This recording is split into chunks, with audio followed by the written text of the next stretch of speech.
perjalanan Nabi Muhammad yang dikenal dengan peristiwa Isra Mi'raj. Rasul telah menempuh perjalanan panjang saat keadaan beliau sedang tidak baik-baik saja. Sebab baru saja kehilangan kakek, paman, dan istri tercintanya. Meskipun keadaannya sedang bersedih, beliau dengan senang hati mau menjalani perintah dari Allah. Peristiwa Al itu terjadi pada tanggal 27 Rajab tahun 11 Hijriah. Dari sinilah kita dapat mengambil hikmah tentang sebuah rasa sabar atas segala cobaan yang diberikan Allah. Kesabaran beliau inilah yang seharusnya menjadi contoh bagi kita semua. Dalam menjalani kehidupan, pasti akan selalu ada cobaan. Sebagai makhluk yang beriman, hendaknya kita selalu berprasangka baik terhadap Allah. Karena di balik cobaan yang kita terima, akan selalu ada hikmah terindah untuk kita. Jika sedang mendapat cobaan atau musibah, hendaknya kita selalu meminta pertolongan-Nya kepada Allah. Karena Allah lah satu-satunya penolong. Tidak ada yang tidak mungkin bagi Allah selama kita mau berdoa dan berusaha. Allah Subhanahu wa Ta'ala berfirman, "Hai orang-orang yang beriman, jadikanlah sabar dan sholat sebagai penolongmu. Sesungguhnya Allah bersama orang-orang yang sabar." Dari kisah perjalanan suci Nabi itu terdapat pelajaran yang bisa kita petik. Salah satunya yaitu Allah menunjukkan tanda-tanda kebesarannya kepada Nabi untuk mengobati rasa sedihnya. Di antaranya yaitu Nabi dapat mengunjungi tempat-tempat bersejarah, bertemu nabi-nabi sebelumnya, dapat melihat wujud asli malaikat Jibril, melihat surga dan neraka, hingga bertemu langsung dengan Allah di tempat tertinggi bernama Sidratul Muntaha. Jamaah yang berbahagia, semoga dengan peringatan Isra Mi'raj ini kita semua dapat mengambil hikmah dari setiap musibah yang kita alami. Akan ada selalu pelajaran berharga di balik itu semua. Tahulah, jangan meninggalkan sholat. Sabarkan hati dan berdoalah meminta pertolongan hanya kepada Allah. Sesungguhnya Allah adalah sebaik-baiknya penolong para hamba-Nya. Demikian ceramah singkat dalam memperingati Isra Mi'raj. Semoga kita semua dapat menjadikan Nabi Muhammad sebagai suri tauladan kita. Amin ya rabbal alamin. Wassalamualaikum warahmatullahi wabarakatuh. Waalaikumsalam warahmatullahi wabarakatuh. Tafakur kepada Allah, kemudian Allah gembirakan dengan perjalanan Isra wal Mi'raj Nabi besar Muhammad sallallahu alaihi wasallam. Inti dari perjalanan Nabi besar Muhammad SAW dari Masjidil Haram ke Masjid Aqsa, kemudian dari Masjid Aqsa Palestina diangkat sampai dengan ke langit 7, bahkan ke Sidratul Muntaha, ditempuh dalam waktu yang sangat singkat, hanya sepertiga malam. Ini luar biasa. Yang intinya adalah menerima perintah sholat 5 waktu. Ternyata Allah ingin memperlihatkan tanda-tanda kebesarannya pada perjalanan Isra wal Mi'raj Nabi besar Muhammad SAW. Ada suatu kejadian, yang kejadian ini luar biasa. Rasulullah SAW diperlihatkan ada suatu kaum yang sedang membenturkan kepala mereka sendiri di batu yang amat sangat besar. Kemudian kepala mereka hancur berlumuran darah. Kejadian tersebut terus-menerus berulang-ulang tiada henti-hentinya, sehingga timbullah pertanyaan di benak Rasulullah SAW bertanya kepada malaikat Jibril, "Wahai Jibril, siapa mereka yang sedang membenturkan kepala mereka di batu yang amat sangat besar sehingga kepala mereka hancur berlumuran darah dan kejadian tersebut tidak ada henti-hentinya? Siapa mereka, wahai Jibril?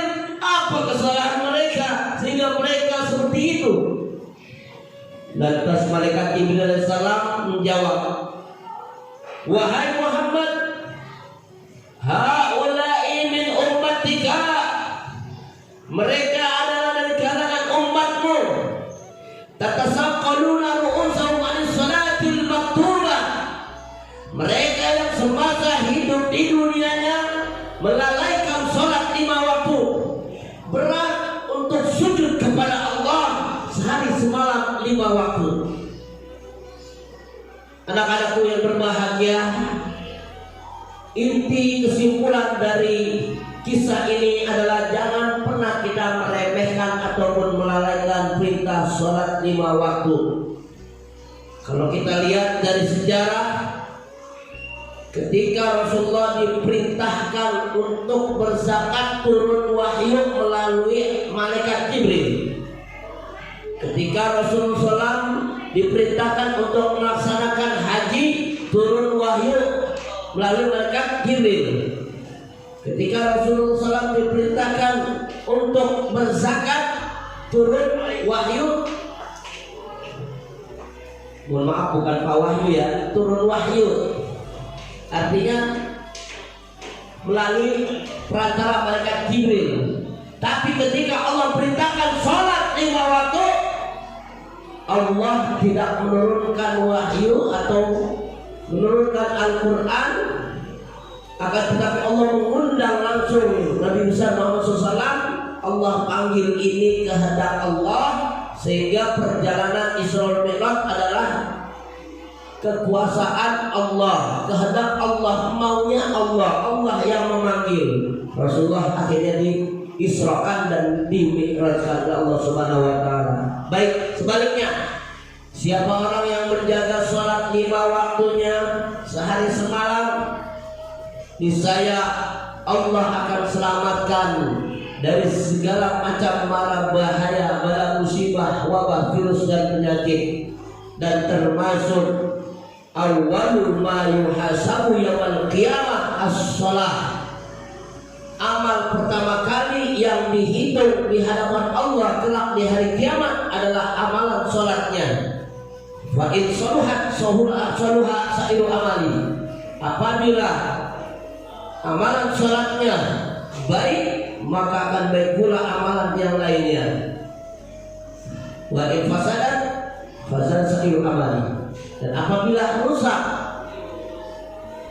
buruk amalan sholatnya, sering melalaikan sholat 5 waktunya, maka akan buruk pula amalan yang lainnya. Baik, mungkin ini saja tausiah yang disampaikan oleh teman kalian, yaitu Ananda Aurelia Ayu Fadilah dari kelas 8D. Mudah-mudahan bermanfaat untuk kita semuanya. Baik, yang mungkin di kelasnya kurang terdengar suara mikrofon ini karena sementara masih pakai salon dalam masa proses di servis ya mesinnya, jadi mohon dimaklum. Tapi insya Allah akan di share ya melalui media YouTube video ini. Insya Allah tinggal kalian simpulkan dan catat di buku catatan PAB di Agama Islam dan Budi Pekerti. Itu saja, terima kasih. Mari sama-sama kita membaca sholawat bersama-sama. Allahumma sholli ala sayyidina Muhammadin tibbil qulubi wa